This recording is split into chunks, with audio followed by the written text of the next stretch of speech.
Kasus positif COVID-19 nasional kembali mencapai angka belasan ribu setiap harinya. Oleh karena itu, pemerintah mengambil keputusan untuk kembali melakukan pengetatan PPKM Mikro yang berlangsung dari 22 Juni hingga 5 Juli mendatang. Menurut PLT Dirjen P2P Kemenkes Dr. Maksi Redrondonuwu, lonjakan secara eksponensial yang terjadi di daerah-daerah tertentu tidak hanya akibat dari libur panjang Idul Fitri, melainkan juga dipengaruhi masuknya varian baru, serta kelalaian masyarakat dalam menerapkan protokol kesehatan.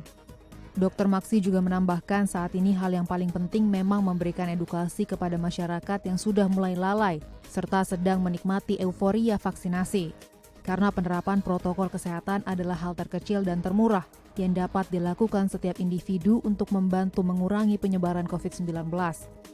Tak hanya itu, mengikut sertakan tokoh masyarakat, ulama hingga influencer dalam kampanye dan edukasi perihal penerapan prokes juga dibutuhkan agar setiap lapisan masyarakat dapat mematuhi protokol kesehatan.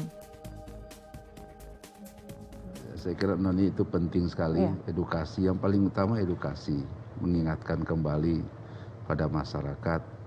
Yang paling murah kita lakukan adalah betul-betul mengikuti protokol kesehatan, itu paling murah. Dan sebenarnya nggak susah menjalankan itu. Ya karena tadi Pak Menteri katakan juga ini euforia. Ada yang mungkin sudah divaksin 2 dosis, ya menganggap wah saya sudah divaksin. Padahal potensi untuk kena dan menularkan itu tetap ada orang yang divaksin. Nah, saya kira edukasi itu penting sekali, melibatkan semua komponen masyarakat. Melalui pengetatan PPKM Mikro ini diharapkan masyarakat dapat kembali sadar dan patuh pada protokol kesehatan. Terlebih ditambah dengan tingkat ketersediaan tempat tidur di beberapa rumah sakit rujukan COVID-19 serta wisma atlet yang sudah semakin menipis membuat pelayanan kesehatan kembali kesulitan. Komandan Lapangan RSDC Wisma Atlet Kemayoran Letkol M. Arifin juga mengatakan bahwa tingkat okupansi rumah sakit darurat Wisma Atlet kini tersisa 9,22%. Sedangkan Rusun Nagrak yang kini dibuka untuk isolasi pasien COVID-19 hingga 24 Juni lalu sudah terisi sekitar 232 pasien.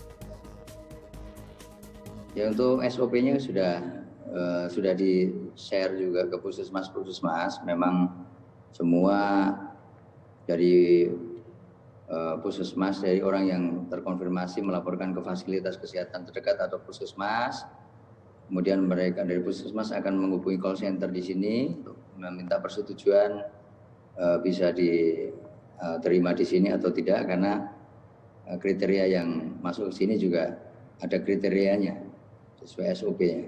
Jadi pasien dengan gejala ringan dan dengan komorbid, pasien gejala sedang juga bisa diterima di Rumah Sakit Darurat Wisma Atlet Kemayoran. Sedangkan orang tanpa gejala atau asimptomatik untuk sementara ini diarahkan ke Tower 8 Pademangan karena sudah penuh, diarahkan sekarang ke Wisma Ulangi ke Tower di Rusun Nagrak di Cilincing. Dr. Maksi kembali mengingatkan penanganan pandemi membutuhkan solidaritas dari semua pihak, terlebih rumah sakit serta pemerintah daerah yang diharapkan lebih meningkatkan testing serta tracing agar pasien dapat segera ditangani dengan cepat dan tepat. Tim Liputan DAI TV.